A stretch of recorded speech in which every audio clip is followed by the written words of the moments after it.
Assalamualaikum warahmatullahi wabarakatuh.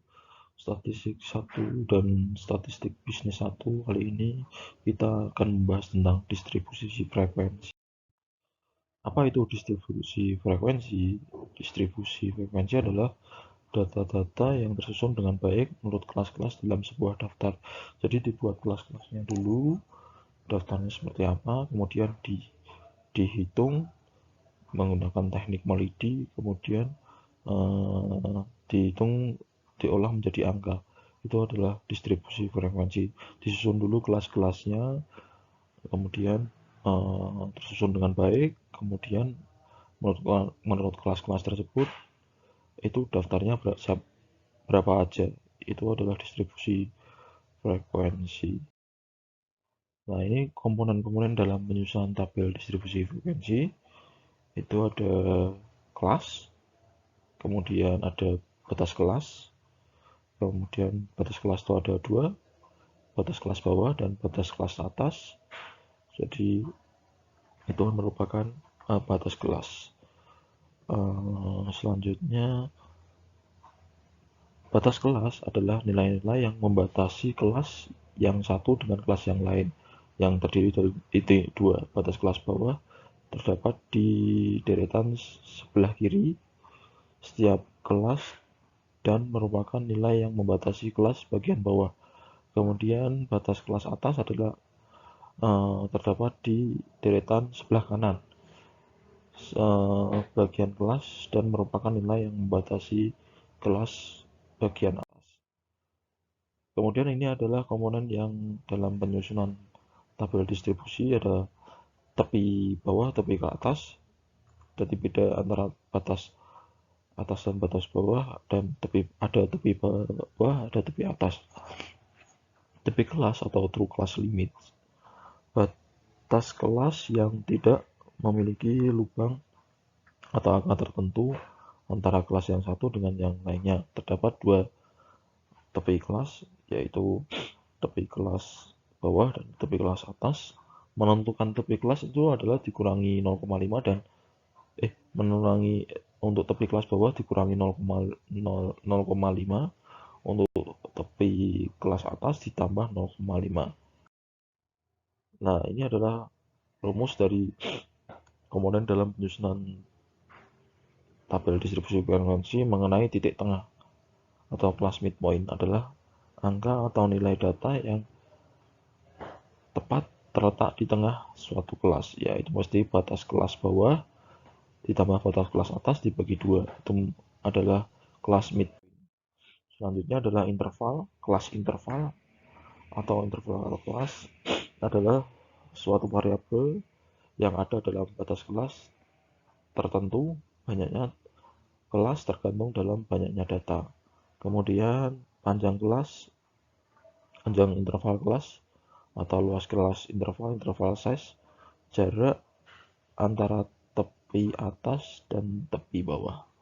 Kemudian frekuensi kelas adalah banyak data yang termasuk dalam kelas tertentu, itu frekuensi kelas. Nah, ini contohnya adalah model perusahaan. Nah, ini yang disebut kelas tuh, ini yang disebut kelas. Kemudian ini adalah frekuensinya. Nah, ini contohnya modelnya 50. Ini disebut batas bawah, ini batas atas. Itu jadi sebelah sini ini semua adalah batas bawah, kemudian sebelah kanan ini adalah batas atas. Jadi seperti itu untuk contoh model perusahaan. Selanjutnya, dari distribusi frekuensi itu tadi terdapat dari ada banyak 5 kelas tadi, ada 5 banyak kelas. Kemudian tadi sudah saya jelaskan batas kelasnya adalah yang batas kelas bawahnya itu ada 50, 60, 70, 80, 90. Batas kelas atasnya adalah 59, 69, 79, 89, 99. Kemudian tepi kelasnya adalah tadi dikurangi 50, tadi dikurangi 0,5. Kemudian untuk true class limitnya, kemudian tepi kelas bawahnya sama, rumusnya adalah dikurangi 0,5, kemudian tepi kelas atasnya adalah ditambah 0,5. Titik tengahnya adalah tadi batas bawah ditambah batas atas dibagi 2. Nah, itu tengah-tengahnya itu berapa? Jadi itu kemudian untuk titik tengah. Kemudian intervalnya adalah 50 dan 50, ada 50 sampai 59 itu intervalnya, berarti ada 9. Ada 50, ada 9. Jadi seperti itu. 10. Panjang intervalnya 10. Jadi dihitungnya sejak 50, 51, 52, 53, 54, 55, 56, 57, 58, 59. Itu panjang intervalnya dihitung sejak 50. Kemudian frekuensi kelasnya adalah 16, 32, 20, 17, dan 15. Itu untuk frekuensi kelasnya. Selanjutnya adalah mengurutkan data dari data yang terkecil ke yang terbesar, kemudian menentukan jangkauan atau range dari data jangkauan data terbesar dikurangi data terkecil, kemudian menentukan banyaknya kelas ditentukan dengan rumus Stragus, itu K sama dengan 1 plus 3,3 log N. Jadi keterangannya adalah K itu interval, kemudian jumlah data, kemudian hasilnya dibulatkan. Ini adalah penyusunan selanjutnya adalah menentukan panjang interval kelas. Panjang interval kelas adalah range tadi, kemudian dibagi banyaknya kelas. Menentukan batas bawah kelas pertama dan batas bawah kelas pertama. Biasanya dipilih dari data terkecil atau data terkecil yang berasal dari pelebaran jangkauan data yang lebih kecil dari data terkecil, dan selisihnya harus kurang dari panjang interval kelasnya. Menulis frekuensi kelas secara melidi, kemudian kolom terus atau tali turus atau teli atau sistem turus melalui banyaknya data. Selanjutnya ini adalah contoh soal, itu ada 40 responden yang menjadi sampel penelitian berdasarkan umurnya. Kemudian setelah ini ada data seperti ini, kita urutkan terlebih dahulu. Kita urutkan, kemudian nilai tertinggi adalah 65, nilai terendah adalah 20. Nah, ini range-nya 65 dikurangi 20, 45. Kemudian cari log-nya, itu 1 plus 3,3 log N. N-nya karena 40, jadi log N 41,60206 itu 3,3 dikalikan 1,60206 itu hasilnya 5,286798. 1 ditambah itu hasilnya adalah 6,2. Jadi sekian-sekian itu adalah dibulatkan ke bawah, dibulatkan.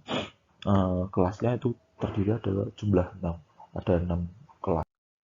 Selanjutnya mengetahui intervalnya I, itu tadi nilai tertinggi 65, umur 65 dikurangi nilai termuda 20 dibagi, karena kelasnya tadi ditemukan 6, 65 dibagi 6, jadi hasilnya 45.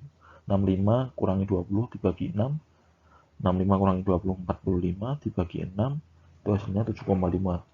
Kita bulatkan menjadi 8. Nah, ini merupakan kelasnya. Ini merupakan kategori kelasnya. Jadi untuk termuda tadi 20 ditambah dengan 8. Jadi dihitungnya tadi seperti yang di atas tadi, 20, 21, 22, 23, 24, 25, 26, 27. Jadi dihitungnya sejak 20. Nah, ini merupakan batas bawah, ini mudah-mudahan batas atas. Nah, ini dihitung yang ada jumlah 20 itu ada berapa? Ini dihitung secara teknik melidi. Jadi seperti itu untuk frekuensi. Mungkin cukup Sekian untuk hari ini. Jika ada pertanyaan, silahkan tulis di kolom komentar. Tetap jaga kesehatan, tetap patuhi protokol kesehatan. Sekian dari saya. Wassalamualaikum warahmatullahi wabarakatuh.